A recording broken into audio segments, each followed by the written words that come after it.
Hello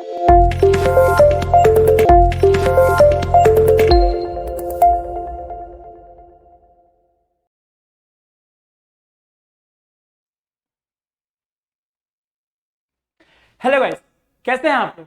मैं राहुल तिवारी आप सभी का स्वागत करता हूं तेज अकेडमी के इस प्लेटफॉर्म पर। आज हम पढ़ने वाले हैं रेशियो एंड प्रोपोर्शन, अनुपात और समानुपात। आज जो है हम आपके सीजीपीएससी में जितने भी क्वेश्चन आने के चांसेस है वो सारे डील करेंगे, लेकिन अपने ट्रिक से करेंगे।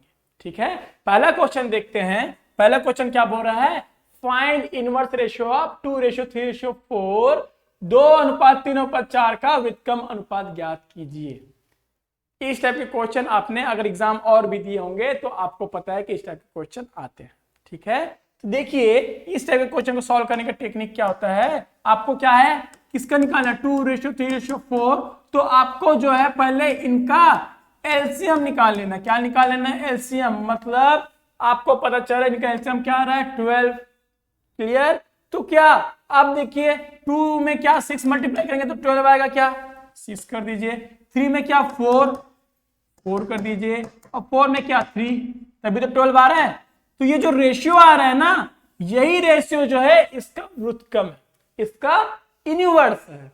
समझ गए। तो आपका आंसर क्या होगा, आपका आंसर होगा बी। क्लियर। नेक्स्ट क्वेश्चन देखते हैं। नेक्स्ट क्वेश्चन आपका बोल रहा है, if a ratio b is equal to c ratio d is equal to e ratio f is equal to 1:2, then find 5a plus 2bc plus 3e is equal to 2b plus 2d plus 4d plus 3a।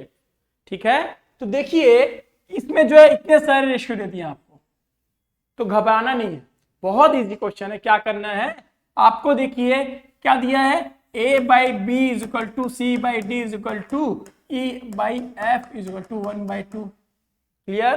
तो अब आपको क्या कर लेना है, कि जो ऊपर की वैल्यू है ये ऊपर वाली वैल्यू की इक्वल होगी, और नीचे की वैल्यू जो है नीचे वाली वैल्यू की इक्वल होगी। मतलब मैं क्या बोल रहा हूं, जो a is equal to C is equal to E क्या हो जाएगी, 1 की इक्वल हो जाएगी, और b is equal to D is equal to f क्या होगा, आपके 2 की इक्वल होगा। क्लियर। तो ये सारी इक्वल होगा, मतलब आप क्या हो गया, आपकी A B C D E की सबके वैल्यू निकल गई। अब पूछा क्या है, तो आपको पूछा था 5a plus 2c plus 3e is equal to 2b plus 4d plus 3f। Clear. तो अब क्या करना है, अब बस आपको वैल्यू रखना है जो आपने निकाल लिए हैं। तो वैल्यू क्या है, आपके a की वैल्यू और c की वैल्यू, e की वैल्यू क्या, तीनों 1 है। मतलब यहां पे क्या आ गया, 5 1 5, 2 1 2, 3 1 3। और b d और f तीनों की वैल्यू 2 है, तो ये सारे वैल्यू 2 से मल्टीप्लाई होगा, तो 2 2 जा 4, 4 2 जा 8, 3 2 जा 6। क्लियर। तो अब क्या आ रहा है, आपको अनुपात निकालना था ना दोनों का। अनुपात क्या आ जाएगा, ये हो जाएगा आपके सम हो गए 10 और ये हो जाएंगे आपके 18। मतलब 5:9 क्या हो जाएगा, आपके करेक्ट आंसर हो जाएंगे। अगर मैं बात करूं इसके ऑप्शन की, तो आपका ऑप्शन सी जो है 5:9 इज अ करेक्ट आंसर। ठीक है, नेक्स्ट क्वेश्चन देखते हैं। नेक्स्ट क्वेश्चन आपको बोल रहा है, 2 number a and b are such that the sum of 50% of a and 8% of b is 2/3 of the sum of 9% of a and 18% of b. Find the a ratio b। Hindi में बोले तो दो number A and B ऐसे हैं जो ए के 15% और B के 8%, ए के 9% और बी के 18% के 2/3 है। तो ए अनुपात बी ज्ञात करें। तो जब भी इस टाइप का क्वेश्चन आए तो आप देखिए परसेंट के क्वेश्चन है, घबराना बिल्कुल नहीं। क्या करना है, 15% दिया तो आपको सिर्फ 15 लिखना है। क्या करना है, 15a और 8b किसकी इक्वल है, आपके 2/3 ऑफ 9a प्लस 18b। यही क्वेश्चन बोल रहा है, सॉल्व कर लीजिए। सॉल्व करने पे अगर अंदर जा रहा है 3, तो क्या 3 3 जा 3 6 जा, मतलब आपके आ जाएंगे 6a प्लस 12b। ये किसकी इक्वल है, आपके 15a प्लस 8b के। ठीक है, अब a को एक साइड और b को एक अगले साइड कर देते हैं। तो जब a को एक साइड करेंगे तो 15a plus minus 6a is equal to क्या हो जाएगा, 12b माइनस 8b। ठीक है, अब क्या आ रहा है, अब आएगा आपका 9a is equal to 4b। अब पूछा क्या था, पूछा कि a रेशियो b फाइंड करे, क्या है, a अनुपात b ज्ञात करे। तो भाई b को इधर और 9 को उधर शिफ्ट कर दीजिए। तो शिफ्ट करने के लिए हम क्या करेंगे, b को जो है हम इधर शिफ्ट कर देंगे और 9 को जो है इधर शिफ्ट कर देंगे। तो जब शिफ्ट किए तो a बाई बी जो है, a रेशियो b जो है आपके क्या आ गए, 4:9 आ गया। क्लियर। तो आपके आंसर क्या होंगे, आपके आंसर डी जो है 4:9 इज अ करेक्ट आंसर। ठीक है, नेक्स्ट क्वेश्चन देखते हैं। नेक्स्ट क्वेश्चन क्या बोल रहा है, the side of a triangle are in the ratio of 7:8:11, the difference between the length of largest and smallest side is 4 centimetre, the length of the largest side would be. क्या बोल रहा है कि एक त्रिभुज का भाग जो है 7:8:11 के अनुपात में है। सबसे बड़े और सबसे छोटे पक्षों की लंबाई का बीच का अंतर जो है 16 सेंटीमीटर है। तो सबसे बड़ी भुजा की लंबाई क्या होगी, यही पूछा है। ठीक है, अब बनाते हैं। देखिए रेशियो जो है बहुत इजी होता है, आपको जो है सिर्फ समझना है। क्या बोल रहा है, 7r 8r एंड 11r। ठीक है, इसमें कोई रेशियो में है कोई ट्रायंगल की साइड। तो बोल रहे हैं सबसे बड़ा तो 11 है और सबसे छोटा क्या 7 है। तो क्वेश्चन में क्या बोल रहा है, आपको सिर्फ क्वेश्चन के अकॉर्डिंग चलना है। क्वेश्चन क्या बोल रहा है, सबसे बड़ा और सबसे छोटे की जो लंबाई के बीच का अंतर है 16 है। तो सबसे बड़ा क्या 11 है और सबसे छोटा जो है 7r है। इनकी बीच की जो है अंतर या डिफरेंस जो है 16 है। तो यहाँ से r की वैल्यू क्या निकल गई, 16/4। क्यों, क्योंकि 11 और 7 को जब माइनस करेंगे तो 4 आएगा। तो r की वैल्यू क्या 16/4। Then r is equal to क्या, r इज इक्वल टू आपके आ गए 4 आ गए। अब क्वेश्चन क्या बोला है, फाइंड द लॉन्गेस्ट साइड, मतलब जो बड़ी साइड भुजा है उसकी लंबाई ज्ञात करें। तो बड़ी भुजा क्या आपकी 11r, r की वैल्यू 4। तो आप फाइंड कर लीजिए। तो फाइंड करेंगे तो क्या आ जाएगी 11 into 4 मतलब 44, मतलब आपका answer C is your correct answer.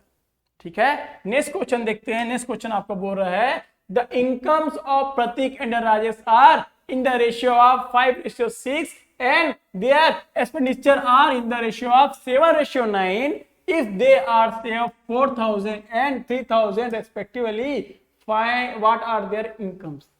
ठीक है, हमारे कुछ मित्र हैं, कौन, प्रतीक और राजेश, जिसकी आय क्या है 5:6 है। क्या 5:6 के अनुपात में है और उनका खर्च क्या है 7:9 है। तो क्या बोल रहे, यदि वे क्रमशः 4,000 और 3,000 रुपए बचाते हैं तो उनकी आय क्या है।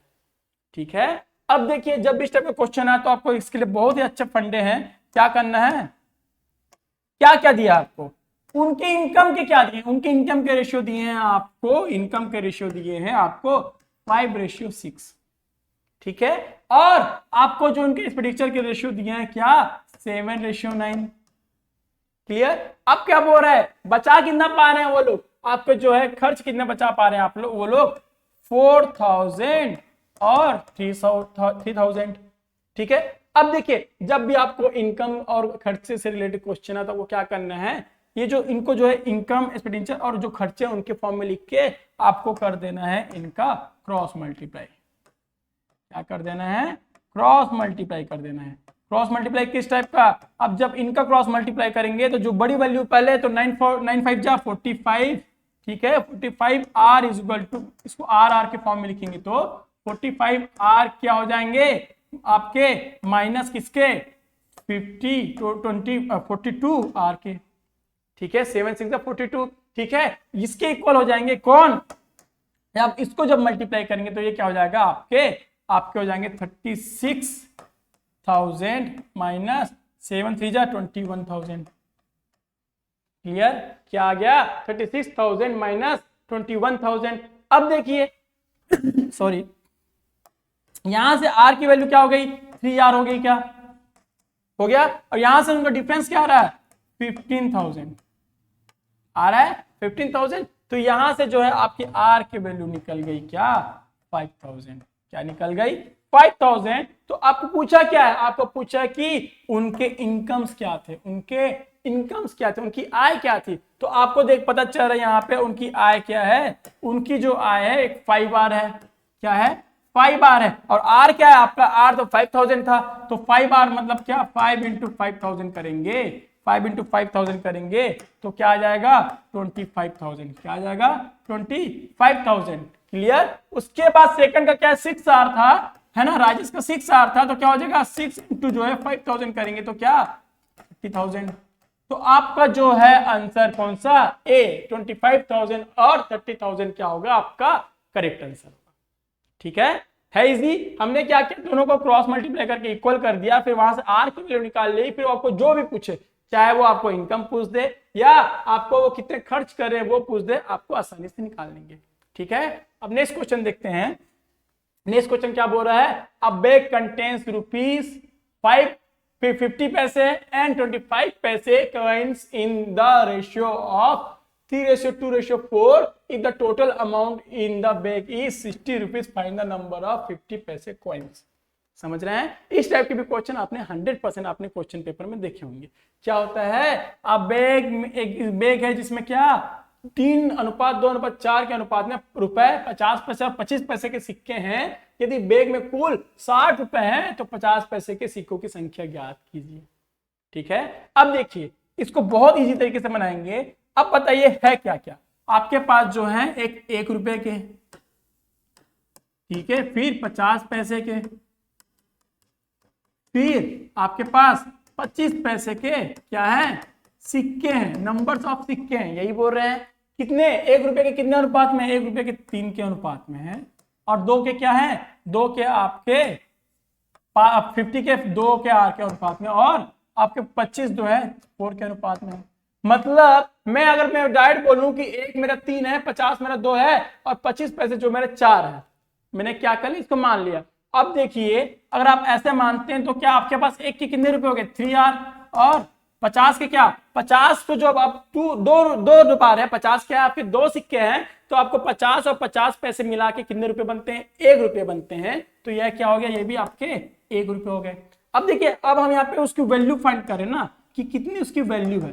ठीक है, नंबर नहीं फाइंड करें, हम वैल्यू फाइंड करें। अगर 1 रुपए के 3 सिक्के हैं तो कितने रुपए हो गए 3 रुपए, और 50 पैसे के 2 सिक्के हैं तो कितने रुपए 1 रुपए, और वही 25 पैसे के 4 सिक्के हैं तो आपके पास कितने रुपए हो जाएंगे, आपके पास अगेन 1 रुपए हो जाएंगे। क्लियर, समझ आ रहा है। हमने क्या किया, उसको वैल्यू को फाइंड किया, उसके बाद क्या करना, आपको दे दिया कि कुल कितनी राशि है 60 रुपए है। मतलब इनके जो वैल्यू है कितने की इक्वल है 60 की इक्वल है। अगर इनकी वैल्यू को आप प्लस कर देंगे तो क्या हो जाएगा 60 रुपीज के इक्वल आएगा बोल रहा था। तो यहां से क्या निकल जाएगा अपना आर के वैल्यू निकल जाएगी, इसका वैल्यू निकल जाएगा, आर की वैल्यू निकल जाएगी। तो आर की वैल्यू क्या निकलेगी, ये 5R = 60, मतलब R = 12। क्या निकल गया, R = 12। अब देखिए ये क्या था, नंबर ऑफ कॉइन थे, क्या नंबर ऑफ कॉइन थे ये। तो आपको पूछा क्या 50 पैसे की सिक्कों की संख्या ज्ञात कीजिए, मतलब 50 पैसे की कितने सिक्के यही फाइंड करना था। तो आपको दिख रहा है क्या नंबर ऑफ 50 पैसे क्या है 2R है, और R क्या आपका, R आपका आ गया 12। तो 50 पैसे क्या हो जाएंगे 2 × 12 मतलब 24, मतलब आपका आंसर डी क्या है आपका करेक्ट आंसर है। समझ गए, बहुत इजी क्वेश्चन है। हमने क्या किया, उनके पहले नंबर ऑफ कॉइन करके उनकी जो वैल्यू निकाल ली, फिर वैल्यू जो है कितने की इक्वल थे वहां से आर की वैल्यू निकाल ली, फिर आर की वैल्यू कहीं भी पुट करके जो पूछा है उसको आप आंसर निकाल सकते हैं।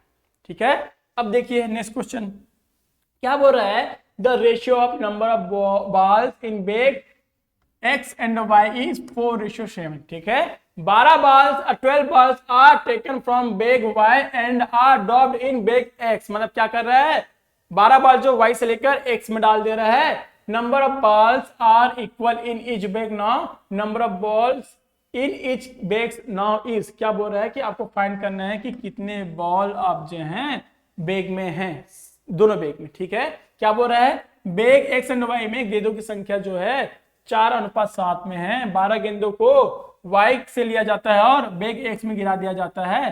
अब प्रत्येक बैग में गेंदों की संख्या क्या हो गई, बराबर हो गई। क्या हो गई, बराबर हो गई। अब प्रत्येक बैग में गेंदों की संख्या कितनी है। ठीक है, अब देखिए इसको भी सिर्फ क्वेश्चन के अकॉर्डिंग चलना है, रेशियो में सिर्फ आपको क्वेश्चन के अकॉर्डिंग चलेगी। क्वेश्चन क्या बोल रहा है, क्वेश्चन क्या बोल रहा है, कितने के अनुपात में है, पहले X और Y जो है आपके 4R और 7R के रेशियो में है। क्लियर, अब बोल क्या रहा है, अगर आपने पहले वाले बैग में X में 7 से सेकेंड बैग से 12 बॉल निकाल लिया, तो क्या इसमें से 12 बॉल कम होगी तो मैं माइनस कर दूंगा, क्या करूंगा माइनस ही करूंगा। सेकेंड बैग में 12 बॉल निकाल के कहां फर्स्ट बैग में डाल दे रहे हैं एक्स में, यही है 12 बॉल जब यहां से निकाल के उसमें डाल रहे हैं तो उसमें प्लस करूंगा इसमें माइनस करूंगा। अब जब आप ऐसा करते हैं ना कि y से 12 बॉल निकाल के जब x में डाल रहे हैं तो क्या हो रही है दोनों की वैल्यू इक्वल हो जा रही है, मतलब ये दोनों क्या हो जाएंगे अब इक्वल हो जाएंगे, मतलब इसको कट करके करूंगा तो क्या ये 1:1 की इक्वल हो जाएंगे, है ना। दोनों जब इक्वल हो जाएंगे तो 1:1 ही आएगा, यही बोल रहे क्वेश्चन। अब क्या हो गया, अब आपको कर देना है इसको क्रॉस मल्टीप्लाई, तो ये क्या हो गया 4r + 12 इज इक्वल टू क्या 7r - 12। अब r को एक तरफ और कांस्टेंट को एक तरफ, तो ये क्या हो जाएगा 12 + 12 is equal to 7r - 4r, मतलब यहां से 3r इज इक्वल टू क्या 24, then r is equal to 4 ठीक है, then r is equal to क्या आपके 8। क्या हो गया r की वैल्यू क्या हो गई आपकी 8 हो गई, r की वैल्यू क्या हो गई आपकी 8 हो गई।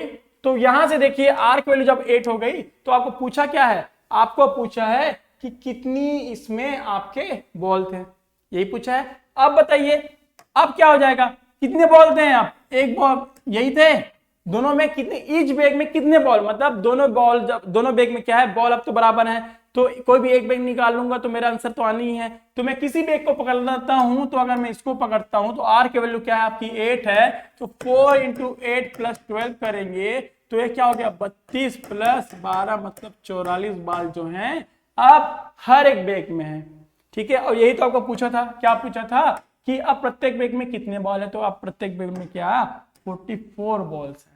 क्लियर, समझ आ गया। हमने क्या किया, हमने बस जो क्वेश्चन दिया था उसी के अकॉर्डिंग चले और हमारे आंसर जो है विदिन 40 सेकेंड आ जाने हैं, ठीक है। अब देखिए तो आज इसका जो है अब ये है लास्ट क्वेश्चन, आज का जो है रेशियो का ये है लास्ट क्वेश्चन। इसको देखते हैं क्या बोल रहा है, the total number of student of school was 660, ठीक है, क्या है 660 है। अब बोल रहा है the ratio between boys and girls was 13:9, after some days 30 girls joined the school and some boys left the school, new ratio between boys and girls are this one, then the number of boys who left the school. क्या बोल रहे हैं हिंदी में बोले तो एक school है जिसमें कुल छात्रों की संख्या जो है 660 है, लड़कों और लड़कियों का जो अनुपात है 13:9 था। कुछ दिन बाद 13 लड़कियां फिर से ज्वाइन करती हैं, फिर से जो स्कूल में शामिल होती है, लेकिन कुछ लड़के जो हैं स्कूल छोड़ देते हैं, ठीक है। उससे क्या होता है लड़कों और लड़कियों के बीच का अनुपात जो है 6:5 हो जाता है, तो स्कूल छोड़ने वाले लड़कों की संख्या क्या है, ठीक है, यही फाइंड करना है, कर लेते हैं। ये जब फाइंड करना है तो आपका क्या हो जाएगा, पहले तो बताइए कि पहले क्या था अनुपात 13:, यही था, ये किसके इक्वल है इसी की इक्वल है। क्लियर, क्या बोल रहे हैं जितने पहले बच्चे थे वो किसकी इक्वल है, इसकी इक्वल है, तो अगर इनको प्लस करेंगे तो इसकी इतना आ जाएगा, तो यहां से क्या हो गया आपके r की वैल्यू निकलेगी, इसको जब जोड़ेंगे तो 22r मतलब क्या इसकी इक्वल है, तो r कितने आ गए आपके r आ गए 30, क्या आ गए r आ गए 30, मतलब अब जो है टोटल बच्चे कितने थे, मतलब अब आप बोल सकते हो कि बॉयज और गर्ल्स के जो वो थे, बॉयज और गर्ल्स के जो रेशियो थे कितने हो जाएंगे आप टोटल, अब एग्जैक्ट वैल्यू निकल जाएगी, क्या कितने बॉयज थे आपके पास जो है 13 × 30 बॉयज एंड गर्ल्स कितने थे, गर्ल्स आपके थे 9 × 30। क्लियर, यही है। जब इसको मल्टीप्लाई करेंगे तो क्या 90 और ये 270। अब देखिए अब आपको निकल गया कि कितने बॉयज थे और कितने गर्ल्स थे, कितने लड़के थे और कितनी लड़कियां थे, वो एग्जैक्ट रेशियो निकल गया। अब क्या बोल रहा है, अब बोला था कि अब क्या होता है कि गर्ल्स में जो है 30 गर्ल्स ऐड हो जाते हैं, यही बोले थे क्या कि गर्ल्स में अब क्या हो रहा है 30 गर्ल्स 30 लड़कियां और आ जाती है, तो ये कितना बन गया आप 300।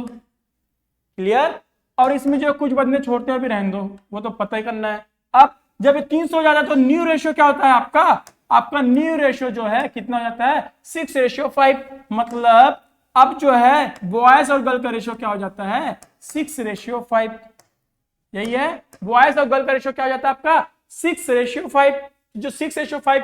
अब बताइए कितने बच्चे छोड़े थे, कितने लड़के जो थे वो लड़कियां के आने से तो स्कूल छोड़ दिए। ये पहली बार हुआ होगा कि कोई लड़की आ रहे हैं और लड़के छोड़ के जा रहे हैं स्कूल, ठीक है, बट हमको क्वेश्चन बनाना है कि ऐसा हो गया है, ठीक है, क्या हो रहा है कि कितने लड़के स्कूल छोड़े हैं, ठीक है। तो अब देखिए ये 5 पॉइंट किसके इक्वल है, 300 के, तो 1 पॉइंट किसके इक्वल होगा, 1 पॉइंट आपके इक्वल होंगे 60 के, समझ पा रहे हैं। तो 6 पॉइंट किसके इक्वल होंगे, 6 पॉइंट आपके इक्वल होंगे 360 के।